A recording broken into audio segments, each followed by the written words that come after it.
Ladies and gentlemen, we have the great honor of welcoming a true legend in the entertainment industry. She is an accomplished actress, writer, director, and college professor, which we'll discuss, with a career that has spanned more than 4 decades. From her breakout role in the 1980s classic The Breakfast Club to her more recent work on hit TV shows such as Smilf and, which is so wonderful, Single Drunk Female, which is now available on HULU. Our guest today, when I really started thinking about it, has left an indelible mark on pop culture. Welcome, Ali Sheedy.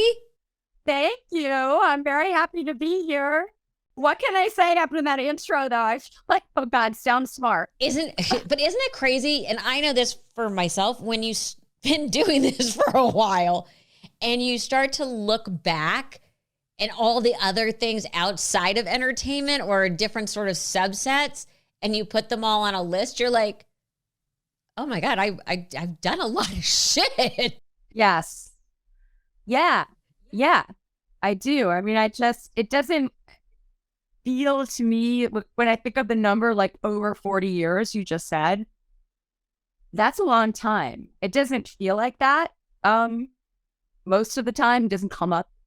But it actually is kind of crazy, you know? It's insane. I mean, my mother went into labor on stage. Oh my God. So, yeah, apparently I've been doing this for a real long time. Wow. Yeah. That's funny. Okay, so I just want to jump right in. It's hard to believe that your first big role was in Bad Boys. Yes. I mean, the people you were in it with are still around. I know. I mean, what genius casting. It's pretty crazy. Yes. When you step back and think about it, there was a casting director that made the decision to put these people in a movie that are still relevant today, all these years later. Yeah, it's yes. And it was, yeah. And I listen, I love Sean Penn, love him. I don't know him personally. He's obviously not in my life or anything like that, but I just think he's done wonderful, amazing things with his life. He's an incredible actor, and I just love being around him. So for my first movie, I got to be on the set and watch it. And there's no way to put that into words, really. It just was a kind of mind-blowing experience for my first movie. When I went back and was looking at all your credits, it hit me. You have had major iconic movies in each of these decades. I mean, you got to look back and think, holy shit, all of this work that I did, if I stand back sort of and look at it as an academic, there's snapshots of pop culture of all of those decades. Yes, there are. It's just, I just don't have that. You have a big perspective on it, an objective. I don't think about any of it that way. For me, it's, you know how it is. I was going through this when I did, oh, right. I was like, was that right? That was that period. Right. I did that thing. It was wonderful, but oh God, I was going through X, Y, and Z at that time. It just feels like, you know, part and parcel kind of tapestry of life, of good, bad, the ugly, all of it put together. I don't have that kind of zoom wide vision that you have on it. Well, that's going to lead to my next question, because I am intrinsically shallow. Okay, which were the best fashion? Which were the best? You would walk into wardrobe and go like, oh, this is so cool. And which do you look back on and go, oh shit. I mean, I look back on 20 years of award show clothing and hair, and I just go, fuck, what was I thinking? Or why was this popular? Or boy, I remember this was like it, you know? And you go, ew. Yeah. Okay, the good ones are, I loved everything about Breakfast Club and everything about the way Allison looked. Not so much the transformation thing, but, you know, that was Hollywood then. It was the 80s. But the look of Allison, which it was the first time I was working on anything. Well, it was my 4th movie. But in that case, Marilyn Vance did the costumes, and she collaborated with me which was, and again, talking about mind blowing. Wow, she actually wants my ideas and put together that whole thing. I love that. I love that whole thing with Allison's look. I love the wardrobe in high art. Very specific thing. Really cool. And I actually love what I get to wear in Single Drunk Female. I really love Carol's whole style in this. Isn't it? I mean, I like I said, I look back on these things and go, wow. And I think about, again, going back to pop culture, because your show now is very of the moment as well. Or do you think you're just, do you gravitate towards these kinds of roles that that speak to the now, not so much the past and not so much the future? I think I've gotten really, really lucky that things have come along when they have come along. And this character, I love this character. I'm so happy I'm on this show. It just came at the right time. I don't know why things happened the way they did. I don't know why it was Breakfast Club here. I don't know why high art had such a it just resonated, it seemed, with people in a certain way. Mostly indie film people, but still. I don't know why this feels so of the moment, this show, but for me, it's exactly where I can be and do the kind of work I can do, because it's exactly where I am as a mom, right? I'm playing a mom of a 29-year-old, right, in this show. I am the mom of a 29-year-old. It's just sort of kind of works, you know. The subject matter is very of the moment and in the news, and you know, and that goes back to like the whole thing. Sorry, I don't mean to become a complete academic about your career. Is you continuously do these sort of bellwether projects that are snapshots of perfect times. I mean, I showed my son Breakfast Club, and he could relate because, well, you know, they've all been in detention, you know, and there's just certain sort of ongoing themes. And yes, you said everything comes along as it comes along. But I got to think that there's something about those scripts that attracts you. It attracts me if, yes, when the character is actually an authentic character where there's something going on that speaks to me, yeah. But also it's the synchronicity of things. There are certain things that come my way, and they come my way at a time and a place when, for some reason, over all these decades, they just make sense, you know? So yeah, some of it is, yes, I'm really drawn to this character and actually I really want to do this. But also, out of all the things that could show up, this is the one that did. You know what I mean? Totally. There's it's like that. It's a lot of attracting what's right for you at the right time. Unfortunately, I am not good at that in relationships, but that's a whole other episode. I've given up on relationships, so yeah, I hear you. I had given up, and then I met someone, and now I haven't completely given up, but you know, I always, like I said, my running shoes are always under the bed. I understand. They could, you know, at any given opportunity, I could just bolt. Yes. I understand. One of the things that I discovered about you, which I didn't know, is you're a teacher. Yes. Do you love teaching? I love teaching. I taught today. Really? That was what I was doing. Yes. What did you teach today? Where are you teaching? So I'm teaching at City College of New York, which is part of City University of New York. And I teach an acting on film class. They have theater students there, so my class is sort of unique. I made it up. And I've been teaching there since 2018. And I absolutely love it. How did that even start? When back my son went to college, a friend of mine said, you know, there's this performing arts high school in New York called LaGuardia High School. And through various things, would I come down and work with the kids? And I really was feeling bereft because Beck just went to college and know what to do with myself. I didn't have a job, you know, a film job. So, you know, what am I going to do? So I went down to LaGuardia And I started working with some of the kids there in a class and doing this and that. And I really loved it and thought, I don't know why, but I really love this. And there was one of the dean of the theater department, Sandy Faison, after that first year, I was coming out, said, we would love to have you around. What would you like to teach? And I said, I would like to teach an acting on film class, and it just has come into my head. And she made that space available for me. I was not on the faculty. I am not like anything like that.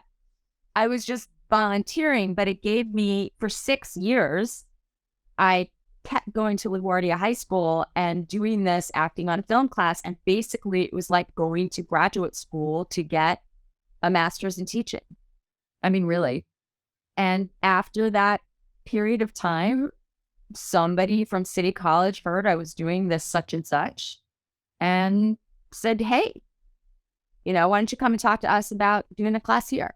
And I did, and they gave it to me. They didn't, it's not on the curriculum. They let me make up the class, which was what I was doing with the high school kids. And actually, the class is actually much more suited to college level kids. It's a lot of focus. So it just works better at City College, but also I love actually being there, and I love being like an adjunct professor. Professor Allie, kind of cool. Do you get to walk in graduation with like the thing on your back? No, none of that. But I get to be like professor with a capital P. And I gotta say, I like them to call me Allie because the class is like really intimate, but I really kind of get like a jolt out of the fact that I'm Professor Allie. Excuse me, Professor Sheedy, when are your office hours? Oh my God. I have office hours. Can you believe it? I don't have an office, but I have office hours. Yes. Do you realize how real. They're intimidated by you because you can give them a grade?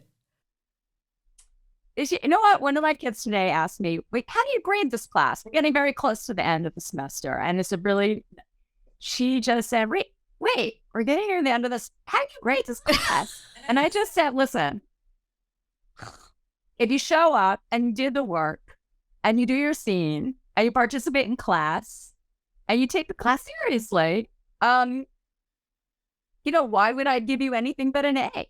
I mean, you did everything. So don't worry about it. But yeah.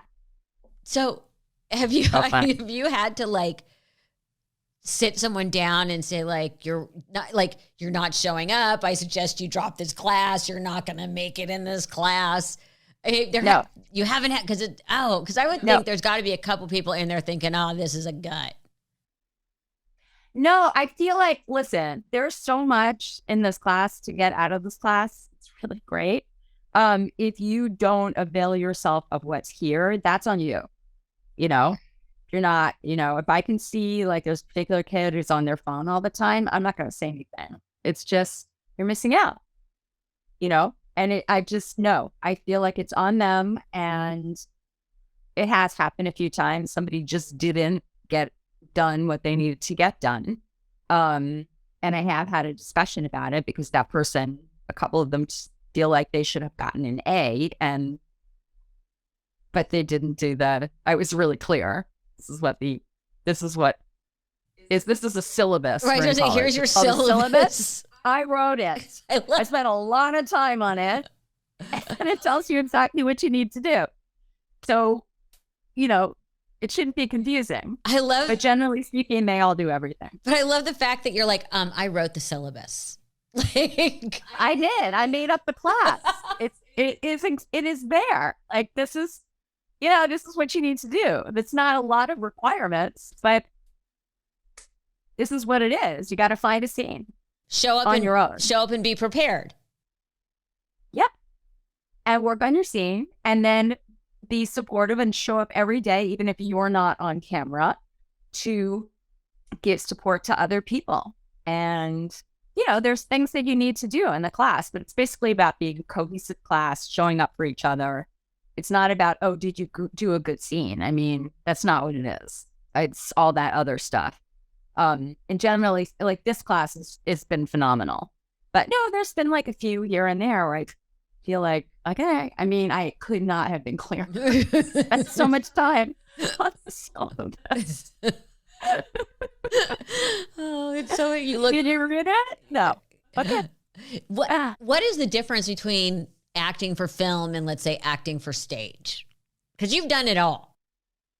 I have, and I haven't done as much stage, and I wouldn't consider myself to be very experienced in theater.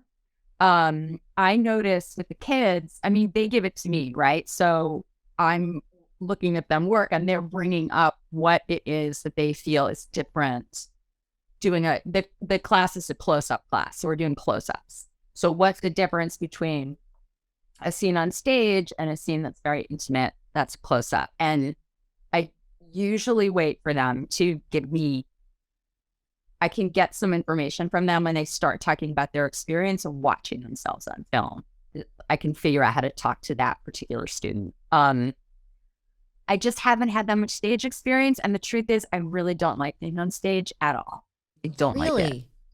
Yeah, really. It's not for me. Which is interesting because you were the first woman in Hedwig and the Angry Inch to play Hedwig. I know. And there was a great side to that and a disastrous side to that, but it's okay. But I just know that it's not for you. I'm not a theater creature. I'm just not. I'm really happy on a film set. And I don't like being in front of lots and lots of people watching in the same room. I like being in the middle of a crew working on the scene. Do you know what I mean? It's different. Who was your favorite teacher? Can you still think back to who was your favorite teacher ever? Like, I literally had acting. It was an acting teacher that I loved. His name was Harold Guskin. Mm-hmm. And he did a lot of coaching with different actors. I found him through a friend I was in a movie with. He changed the way I worked, and he changed the way I thought about myself as an actor. And I found him when I was at 27 or 28. He had a huge impact on me. And I know I hate always bringing up stuff from people's past. But you said 26, 27. You came out, and I think you were right to talk about, at one point you said that the term Brat Pack was condescending and unfair. Yeah. I know why I think it was, and I also kind of thought it was a term of endearment, but why did you think? Because that was not objectively really saying that it was condescending or unfair. That was because of the effect that article in that magazine had on all of us from that point going forward. Now, on the one hand, yeah, you're in the public space, right? Doing rubies. Journalists can write whatever they want, and they should. That particular, that coin, the coin of phrase, right? It had a, it just had a really destructive effect. It just did. And I think that I don't, at that time, there was a feeling that there was something going on in Hollywood at that time where it was, wow, all these kids who just didn't really have to earn it, got too much fame too quickly. So it was very quick for sort of the vibe, I guess, like the thing, like what you'd feel in the room with a casting director, what you'd feel with studio people or whatever. There was like, there's that Schadenfreude thing, and there's this kind of like gleeful thing sometimes where it's like, yes, they got what they deserve. There was like a weirdness like that. Like, yeah, you know what I mean? Y'all are just like the Brat Pack. Do you know what I mean? Like, we're not going to take any of you seriously. Which is what it is. But the problem is that period of time, it just destroyed all sorts of friendships because nobody started spending any time together anymore. It's just sort of, you can't be seen together. Yes. So yeah. And that's unfortunate. Yeah, I think that's a lot of what's going on now with the whole Nepo baby term. Oh yeah. So I okay, I'm not on top of all of these things. However, I have seen the phrase Nepo baby. Yes. And I don't really know how that relates to the Brat Pack thing. You can tell me. But why did I? Well, I think the thing is that I'm trying to remember how I heard it. Okay, tell me. My comparison is more that it's an insulting term, and it has a negative connotation rather than a positive connotation where it could have been, oh my God, look at all these amazing young actors that were brought together and they're all coming up together and they're all still working. I get it. Where it could have been, now it's almost said as a compliment. But at the time, I see that it would be taken as an insult. And I think we're seeing that now with Nepo baby. Okay, yeah.